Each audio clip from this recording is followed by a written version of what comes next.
I'm Paul Goddard, clinical hypnotherapist and master practitioner of Neuro-linguistic programming. This is the first of a series of interviews I will be making with motivated and successful people.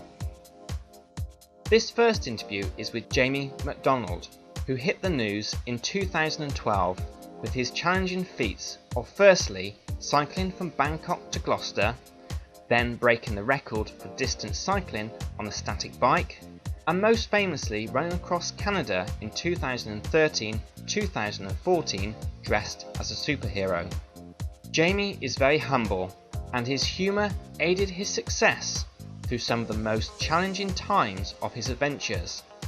After the interview, I will address the key points of what I have learnt from interviewing this avid adventurer. So listen, take note, enjoy, and be inspired by this incredible man. Okay, Jamie, so if you can start off by saying about your early days from being in hospital, when the first seed the idea that you're going to do something amazing with your life. Well, I had no idea that I was going to end up, they say I'm an adventurer, which is just nuts, really. I didn't even know that existed. But I guess the first kind of 9 years of my life, I spent most of the time in hospital. So I've got a very rare condition called syringomyelia. And so symptoms as a kid, sometimes I couldn't move my legs, I had epilepsy, and I was just really, really sick. But at 9 years old, my mum, she was like, "Should we go and play tennis, Jamie?" And she put this piece of string on the back garden, and she was like, "Come on, let's play."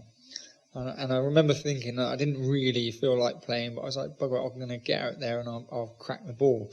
And that was almost like the first time that I got my real love for movement. And in that year, the symptoms gradually disappeared. And I'm really, really lucky because, I could have lost my mobility all my life. And so, when I turned kind of 16, I had this massive vision to be like Tim Henman or Roger Federer. I kind of discovered beer and girls, and it kind of took a different direction then. I guess that's the kind of early years. Correct me if I'm wrong, your first challenge was the Bangkok cycling, is that correct? Yep. Yeah, okay. So the first idea when you thought, I'm going to do this, because I know so many people who think, I'm going to do something amazing, I'm going to do this fundraising for charity, and they talk about their mates, and that's as far as it actually goes. What was it that really pushed you to go ahead and actually go, you know what, I'm actually going to book the tickets to go on this flight to actually do this? Well, at the time, I was kind of living with my mum and dad, and I've got to tell you about my mum and dad because it is linked into, I guess, the reason why I went to Bangkok to Gloucester on a bike. But while I lived there, my dad, he'd been a bricklayer all his life, and he literally come through the door and he just said to me and my mum, "Do you know what? Like, I hate what I do." And me and my mum were like, "Well, don't do it. You don't need to do it anymore." And I think he just felt the need to provide. And so he quit his job and then he started working with people with mental health and learning difficulties, like the real kind of mental health, the ones that attack you. And he got hit in his face on the very first day, and he literally came through the door and he's just, "I've just had the best day of my life." And he's been doing that now for 5 years, and he's on minimum wage, and he just absolutely loves what he does. He's found his passion. And at the same time, my mum, she's always spoke about fostering like all our lives, but she never really followed through with it. She was one of, "Oh, I'd love to do that, I'd love to do that." In the end, she was like, "Come on, let's do it together." So we had our first girl, Bella, who was like 15 years old, and she visited about 25 care homes in the space of 8 months. So we knew it was going to be really difficult. And literally, she came through the door, she was like swearing at us non-stop. But as a family, we kind of just kept getting together going, "Do you know what? I think it's just a sign of affection." And we actually kept Bella for an entire year, and she went back with her mum and dad. And I just suddenly realised that my mum and dad, they fell into their passion of helping people. And at that time, I was saving up to put a deposit on a house. I was like working my absolute socks off. And I went to go and sign the papers to buy this house, and then I had that gut feeling in the stomach. And I just thought, something's not right. I couldn't put my finger on it. And then I suddenly realised that the only reason why I was buying the house is because everyone else around me was buying one. So I thought about my mum and dad and actually what is it that I want out of life. So I then got in touch with the Children's Hospital and I just said, look, I feel like maybe I'm in a time in my life where I can give back to you, and I feel like I'm going to do something bonkers. And then a couple of weeks later, I bought a second-hand bicycle for 50 quid out of the newspaper, and then I flew. I never really cycled before, and off I went to Bangkok. Was there any real planning with this, or was it just, I'm going to do it, and then you just did it? Absolutely winging it. Start to finish. Yeah, I had no idea what I was doing. Just flew out, and I just kind of hoped for the best. How inspirational were your parents in getting you to do what you've done with your ventures? Was it something that you think you would have done if it wasn't for their influence? Well, my mum absolutely hated the idea of cycling from Bangkok to Gloucester, but she's just a mum, really. That's what they're supposed to do. They're supposed to worry. My dad, on the other hand, he's like, yeah, go for it, son. But I guess I didn't realise that my mum and dad kind of inspired me at that time. And it was your mum and dad, he's like, do they really inspire you? You don't really want to admit it. But actually, years on, I kind of realised now, and I look back, and yeah, they did. Obviously, when you were doing your Bangkok cycling, there's the story you don't mind sharing with people, that you got incredibly saddle sore and actually got infected. It sounds like it was incredibly painful at times. What was going through your mind to motivate yourself, to keep yourself going when your body's probably screaming out to go, stop this, have a rest? Well, at the beginning, it was all so new that a lot of it was adventure. Every single day I woke up, I didn't plan a single day. I never knew what was round the corner or around at the end of the road. So seeking kind of every day something new was a way of kind of, keeping your mind stimulated and excited. But you're right, as time went on, I quickly tired. And it wasn't easy to, go through places like China where they don't speak a word of English and you get lonely. And then I had to withdraw upon actually something else that I didn't really know existed. And I think kind of just fighting your inner demons and battle to keep going. But I realized it was something a little bit more than that. I started to share the journey with YouTube videos. And then the messages that were coming back from that was like, I'm loving your videos. I'm now going to cycle around the world. And then I got messages coming in saying, keep going, Jamie, from the Children's Hospital that I was raising money for. And I could see the figures going up. And so that became a huge drive to me, was to fundraise for the hospital, but also to kind of reach out to people. Was there a moment that you can talk about when you suddenly realised that you had something within that you might have not realised that you had within inside you before? Maybe, when I was caught on a war zone on the border of Afghanistan, I woke up one morning and there was just fireworks everywhere. And literally, I genuinely thought it was fireworks, but then I kind of dawned on me that it was actual gunshots and explosions. And I quickly grabbed the camera because I was filming everything. And as I was filming, I had lights on my camera and it was still dark. So I was literally waving like this massive light in the middle of a war zone. And I was shot at and I was trapped with 18 other tourists. And luckily I wasn't hit. But after those 30 hours, a guy turned up and said, look, there's a ceasefire for 2 hours. You must get out of here. And it's going to get a lot worse. And everyone, we all left, but everyone wanted to go home after that. And I did as well, I wanted to go home, but I just thought, it will be just a story to tell. And if I can get through this, and, I could get through anything. After you've done that with, obviously, the terrifying times with being shot at, you decided to then do the second adventure by going across Canada. And I know you were greatly inspired by Terry Fox. How did you first get to hear about his story? So when I got back after the Bangkok to Gloucester, I ended up kind of jumping on the static bike and managed to break the world record for 12 days. And I guess, again, I ended up achieving something that I never thought I could. And, after that, I kind of had a visa for Canada. And I was literally going to go there on holiday and be a backpacker. But everyone around me in Gloucester was like, Jamie, what are you doing next? What are you doing? And in my mind, I'm thinking, I've done enough already. Well, what do you mean, what am I doing next? But it kind of felt right. And at this point, it raised £20,000 for the Children's Hospital, which was a new school playroom. I thought, do you know what? I've still got money left over from my deposit on the house that I didn't buy. Let's keep going. So I'm sat on the toilet at my mum and dad's house, and I'm like, all right, well, I could never really cycle before. Maybe I could have a go at running. So I ran out and I just went, Mum, Dad, I'm going to run across Canada. And my mum was like, oh no, Jamie, not again. And my dad, he was just like, his veins started pulsating on the side of his head. And he was like, yes, son, that's it, yes. And so from that moment, I was like, right, let's stick this into Google. Literally a minute later, and that's when Terry Fox came out all over the screen. And it was a guy that actually ran across Canada in the 1980s with cancer in one leg. And I watched a YouTube video of him, and I've never felt so inspired. It brought me to tears. And suddenly I thought, you know what, if he can do something like this in his circumstances in the 1980s, which is unheard of to do a challenge like that, then maybe I could have a go too. Maybe I could achieve it. Did you do exactly the same route that Terry took? I think so, pretty much, yeah. I mean, it's 5,000 miles to go across Canada, so I'm like, right, I need to pick the best route, the shortest route, and that was normally the highway, which I think pretty much what Terry Fox done. I know that Terry Fox didn't make it to Vancouver. When you got to Vancouver, were any thoughts running through your mind about, I've now gone further, and any thoughts to Terry at that particular stage? I think that the time I really thought about Terry Fox was halfway, where he actually died. And there was a monument there that they've put in place.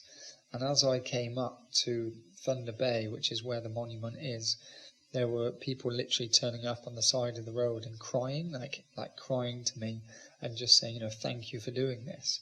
And it just suddenly realised that they weren't crying at what I was doing, but I think I brought back memories for them for when Terry Fox, attempted to do it and didn't make it.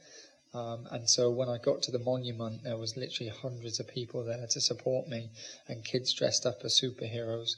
And so that was the moment for me that I kind of thought about Terry Fox and how sad it was that he didn't get the chance to finish off the run. I remember you were talking about, when I've seen you on the television, you were very humbled how people treated you, invited yourself into their homes, and some people were giving you food, from small things to bananas to a complete hot meal. Anything that really sort of stood out in your mind that's really kind of made you feel quite humble at that moment? And there was a Facebook group that got set up, and they called themselves Stalking Mama Bears. And literally I was probably about 120 marathons in, and I was in a complete whiteout storm running at 8 o'clock at night. And as I'm running through, this fire engine turned up. And they were like, hey, you Jamie McDonald? And I was like, yeah. And I was literally, I could hardly see a single thing. And they're like, we're here to take you in. And so they drove alongside me as I ran into this little village. And then all these people come running out, and they were kind of clapping me in as I came running in. And that was down to the Stalking Mama Bears, calling up ahead, just because they were genuinely worried about my safety and worried about me. But, they would call ahead, and it would they're great networkers. And so that really stood out to me. But they actually took it one step further. So there was one Mama Bear, she called up and she was like, James, have you been on a date since you've been in Canada? I was like, well, no, I haven't. I've been in the woods. And anyway, a week later, I forgot about the conversation. This car pulled up and she said, hey, I'm one of the Stalking Mama Bears. We spoke the other day. And then she handed me a bouquet of flowers. And I was like, thanks. I was like, what do you want me to do with these? And she was like, she's like, about a kilometre down the road, there's a camper van and there's a candlelit dinner and a hot Canadian girl waiting for you. So I literally ran my socks off for a whole kilometre, and that's the end of my story. It was shown a lot on the Sky News and BBC News of a moment of when you actually went in the wrong direction. You actually saw the same sign that you saw before. How do you actually pull yourself up back from that? Because I guess a lot of people would have been completely crushed by that moment. What did you do? What was going on inside your mind at that time? So I woke up in the morning and I did, both sides of the road looked identical. And so when I got out, out of the tent, I got on the road, and then I got running. And in my mind, there was 5 miles, and I knew I was about to hit a restaurant, and I hadn't seen anything for days. So I was really looking forward to this restaurant, thinking, I'll have a lovely breakfast. Anyway, and I carry on running, and I do the 5 miles, and I look at my Google phone, like on the map, and I'm like, hang on a minute, I'm even further away from the restaurant. How can that be? I'm like, the phone must be broke. So I just put it away and I carry on running. And then, bam, I saw a sign that I saw the day before. And I just realised I woke up and actually just went running completely in the wrong direction. So I cracked. I mean, it was like Faulty Towers, Basil, just completely going off my, rocker. But it's like almost like a slingshot, isn't it? It's like you go backwards, and when you go backwards, you get pulled backwards, but then it's just motivation, then you fly forwards. Very good. Is anybody that's actually wishing to do something similar and actually thinking, I'm going to do this, what advice could you give them? Okay, so I've got a bit of a story, if this helps at all. I'm not sure if it does, but I'll go for it. So when I'm halfway across Canada, this man gave me a massage. And he said, Jamie, I think I know why you can take on these big adventures. And I said, well, tell me, I don't really know why. And he said, well, there are 2 different types of people in this world. You've got the planner and you've got the naive. The planner, when they do their supermarket shopping, they write a list before they go. And then they make sure they take all the right roads with Google Maps. And then they go down all the right aisles because they know where everything is. And it's very, very stress-free. And he said, you've got the naive. And they don't write a list before they go. They get lost along the way. They go in, they come back out, and I forgot this, I need to go back in. Eventually they get the job done, but it's quite stressful. Now, the difference between the 2 is that the planner can plan stage 1, 2, 3, 4, 5. But when you get to stage 20, suddenly part of your journey, you just can't plan beyond that. And it's all a bit murky. So the tendency for the planner, sometimes they don't start the journey in the first place because of this. But the naive, he said they don't think about stage 1, 2, 3, 4, let alone stage 20, so they just plod on through. And then I realised that actually it doesn't matter which one you are, because I thought about the planner, and if you're a planner, it's about taking a pinch of naivety and just going with the flow of it. And if you're naive, then I just really, really suggest on planning. I know that you also said that you visualised many times putting your hand in the Pacific Ocean. How much visualisation did you do? Because being an NLP master practitioner, we're very much into visualising the future. How much visualising were you doing with that through your journeys? Well, while I was on my own, the best times would be running a marathon, and you'd get to the end of the marathon, and you'd be like, what just happened? Like, have I just finished? Is it over? And I'm like, wow. And so it's almost like a subconscious that you go into where you start imagining, the finish and your family, your friends, everything that's very nurturing. But I guess that was it really, is that I didn't realise that I'd go off into this kind of, imagination at the time. It just kind of, I guess the example I can use is sometimes when you're driving down on the motorway, and as you're driving, suddenly you kind of wake up, and it's like 30 minutes later, and you think, have I just done all these miles? Where did it go? What happened? What did I think? And they were kind of normally the best days, and the most easiest to get through. Also, not just big things. Sometimes people do very small steps, and it ends up being a great, big, huge step for them, even though we might not think so from outside of servers. And you're talking about a friend of yours that now doing amazing things. If you can tell that story that you told downstairs about him dancing, actually getting a nerve to go up and dance to begin with. Yeah, so I've kind of met another big adventurer, and he does crazy challenges. He ended up cycling around the world a couple of times over the space of 4 years. And I kind of remember reading something about him where he said he was like 10 years old, and he had this fear to go up into his this disco to dance in front of people, and everyone was telling him to come on, dance, and he really, really didn't want to. And then he's like, okay, go on then, let's just do it. What am I so scared of? And he got up and he danced. And he used that as an example of that was just one small fear that he broke, that he surpassed. And then later on now in his adulthood life, he's now, cycling around the world. So you're right. I think it's about, down to the individual, but breaking those small bits of fear, things that you don't really want to do because you're scared, and then conquering them. And then that leads on to other things in life that you have that are just unimaginable. If you can talk a little bit about the Superhero Foundation and how people can get to sponsor people, or if they even want to get involved, what can be done? So the Superhero Foundation was set up with me and Kev, which is my cousin. He's also paddled the Mississippi. So we like the adventure world, but when we set it up, we didn't really know which direction it was going. And then, a family got in touch and just said, look, I've heard you're now a registered charity. Can you help? And we're like, we're not really sure. And we just turned up the next day at their house, knocked on the door, and this guy answered, James. And he's like, hiya, lads, do you want a beer or do you want a coffee? And we're like, we'll take a coffee for now, James. And then we met the family and we learned about them that they'd raised £30,000 in the last year, and they worked their socks off to get it.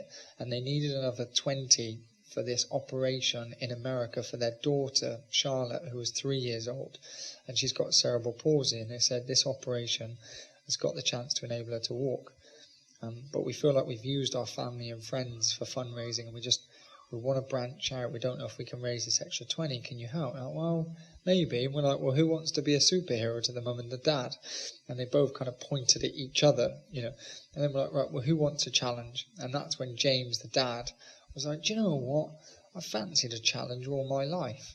I was like, good. And then I worked out the day before that if he went up and down Robbinswood Hill in Gloucester 75 times, that would be the equivalent of reaching Mount Everest. When I told him this, his face was absolutely mortified. But, after 5 minutes, he was like, all right, I'll do it. And the next day, he then goes and does 25 summits. And bear in mind, this man has done no fitness training in years. And then he calls me up and he's like, Jamie's like, my knee is absolutely buggered. And I felt like screaming at him and saying, of course it's buggered, you haven't done anything for all these years. In the end, I just turned around and said, do you know what, James, don't worry about it. It's happening in a month's time. Just don't aggravate it now. Turn up. And it's going to be your mind that will get you through this, not your physicality. And so anyway, he turns up at the hill. He does 20 hours non-stop. And then after 20 hours, he literally comes down, he starts crying his eyes out. And he's like crying and crying. I'm like, oh. I didn't really expect this at this time, because in my head I knew there was another 40 more hours to go. And so I told him a story about Terry Fox. And I said about, there's a guy that went across Canada with cancer and one leg. And he just looked up at me at the end of this story and he was like, what, with a stump? And I was like, yeah, with a stump. And he was like, all the way across Canada? I was like, all the way across. And I thought I'd just leave the part out, that Terry Fox actually died halfway. And so, yeah, he ends up getting up and he just stumbled on. And then I thought we'd read out some Facebook messages out to him, as motivation. So we start, the first one's like, come on, James, you're giving your daughter a real life future. And I'm looking at him and I'm kind of looking at him in such a state, and the messages that were coming in, I was kind of getting quite choked up. And then BBC Radio Gloucestershire were there. They put the mic to his mouth and he starts pouring his heart down the mic saying, I've just got to do this for my family. And because it was 7 o'clock on a Monday morning, it just went off. Like everyone was driving to work and it went viral, it went national. And hundreds of people just started turning up to the hill, just donating fivers, tenors, saying, I've just heard him on the radio.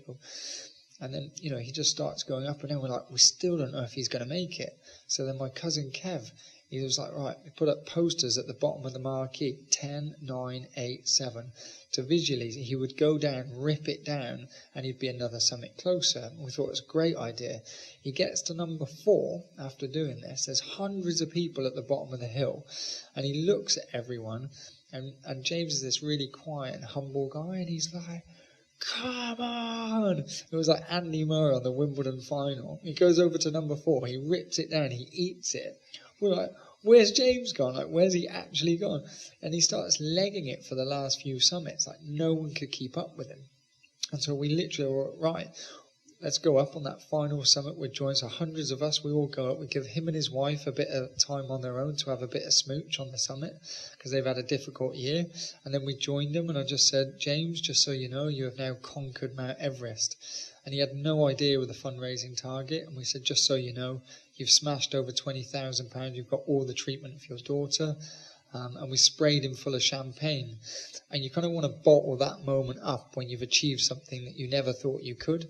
So I just looked at him and I said, James, just overlook Gloucester now for 20 minutes. We're all going to go down the bottom of the hill. We'll see you when you get there. And just really enjoy this and digest what you've achieved. And he's looking at me. He's like, okay. He's just not even there. Then we all go down at the bottom. 20 minutes later, he joins us. And Charlotte was there in her wheelchair holding the number 1 sign.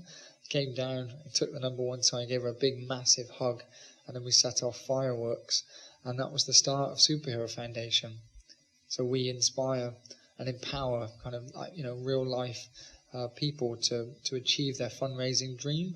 And I think it's beautiful because I think my motivation towards it wasn't necessarily Charlotte, that was James, but the fact that James got to give a speech by the end of it, and he just said, you know what, like, I'm just a guy off the street, I'm a normal bloke, and he's like, anything is possible. And now we have lots of other families kind of popping up that we're helping that are doing extraordinary challenges too. Some people often say that, I'd love to do something like that, but I'm too busy or I'm too old. Sometimes it can be people's mental blocks in the way rather than actually really what they can or can't do. What would you say to those people to actually think it is possible, it's never too old to do something amazing? Yeah, it's absolutely right. No, I immediately think of Ranulph Fiennes. I think did he nearly hit 80 years old, and he just done like 5 marathons through the Sahara Desert. So you've only got to hear about people's stories, and then once you hear those stories, I think then it's time to question yourself a little bit and think, what, if they can do it, can you do it? And often, it doesn't have to be something monumental, as long as you're pushing a little bit of your comfort zone and just pushing that, a bit of fear and breaking it. You never know what path will lead on from that. And you also are known for doing motivational speaking now. If you can say a little bit about that and how you got involved. Yeah, so when I got back from Canada, lots of schools and were asking me to do talks. And I was like, yeah, sure. So I carried on with the fundraising, and that kind of built up to the £250,000 for the hospitals. But then I ran out of money. And when I ran out of money, I went straight up to my dad, and I was like, Dad, do I need to go back tennis teaching? I was like, there's a school that's asking me to go, and I don't even have any fare to get there. And he was like, do you know what, son? He's like, it looks to me like you found what you love. Just keep doing it and it will all work out. And he said it with so much passion, and so it was so motivational. And I was like, yes, right. And I walked off, and I was like, thanks, Dad, thanks. And then like a few minutes later, I was like, I still got the same problem here. I still got no money. And then it just so happened, literally a couple of weeks later, I got a phone call from Nigel Purvo, which is a guy that's quite high up in Capita as a director. And he said, Jamie, I've heard you've been doing lots of talks in the Gloucestershire area. How would you feel about doing talks in the offices? And I was like, yeah, okay. And he was like, and we'd like to pay you. And I was thinking, oh, no, you don't need to pay. No, and then I thought, you know what? Maybe this is my time. Like maybe this is what's going to happen. So I said yes. And the moment I said yes, I started to absolutely melt down, because then I realized that what I'm saying kind of almost proves value. And then I was thinking, I don't know nothing about the business world. I was like, what shall I wear? Shall I wear a suit? Shall I wear a tie? And I spent all week, I was just, I couldn't think straight. And then literally the day that I was going in to give the talk, I was like, suit, or do I just wear my normal clothes? Suit, or do I just wear my normal clothes? And in the end, I just turned up in a pair of shorts and flip-flops. And I just said to everyone there, I said, listen, I don't know your world, I don't get it. I said, I'm just going to share my story, and just feel free to take whatever you want from it. And then it kind of spiraled. So then Nigel kind of sent me to Ireland and Scotland and around all the offices. And now it's my living, motivational speaker, which I just, again, didn't know existed, but absolutely love to share my passion. How did you find from doing the adventures to actually standing up? I mean, were you at all nervous when it was your first time having to stand in front of people? And did you pull on anything you learned over your adventures and your travels to help you on stage? It's a really good question. I think, I read a book quite recently, and it said, because I'm now learning how to kind of try and reach out and have an impact while you speak, because it's quite an art, and it's something that I'm still learning quite on a steep learning curve. I've only been doing it just over a year. And one of the main points that said you cannot be a professional speaker, unless it's your passion. I'm not up there because it makes me money. I'm up there because I'm telling stories about my life, and I want to inspire people. Like that's my sole motivation, and I'd like to think that comes across. So I feel quite lucky that I get to just talk about everything I love. So hopefully it comes across like that, and it makes my life a little bit easier to talk about what I love. Fantastic. Do you want to give out your web details, and if anybody wants to get in contact with you at all? That would be amazing. So yeah, you can follow me on Twitter at Mr. Jamie McDonald, or you can go to the website www.jamiemcdonald.org and just shoot a message through there. That would be awesome. Is there anything else you'd like to add that I haven't asked you? I don't think so. I think we've smashed it. Thank you very much, Paul. I thought it was great. Yeah, you were awesome. Jamie, it's been a pleasure. Thank you. I was struck with his determination to help others achieve their fundraising dreams.